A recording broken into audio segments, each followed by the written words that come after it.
இந்த விபத்துக்கு காரணமே அவசரம்தான்.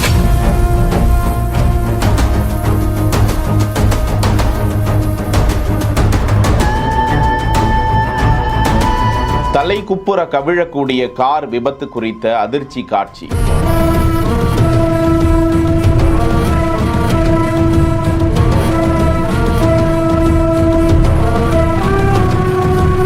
உத்தரப்பிரதேச மாநிலம் பெரோசாபாத்தில் தான் இந்த விபத்து நடந்ததாக சிசிடிவி காட்சி வலைதளத்தில் வெளியாகி அதிர்ச்சியை ஏற்படுத்தி வருகிறது. வளாகம் ஒன்றிலிருந்து நிறுத்தப்பட்டிருந்த கார் சாலையில் செல்வதற்காக எத்தனிக்கிறது. அப்போது பின்புறமாக வேகமாக வந்து கொண்டிருக்கும் கார் நிற்காமல் அந்த காரின் மீது வேகமாக மோதுகிறது. அந்த கார் கவிழ்ந்து விடாமல் தப்பினாலும் மற்றொரு கார் தலை குப்புற கவிழ்ந்து அதற்குள்ளாக இருந்தவர்கள் சிலர் காயமடைந்ததாக கூறப்படும் நிலையில் அங்கிருந்தவர்கள் வந்து அவர்களை மீட்டனர்.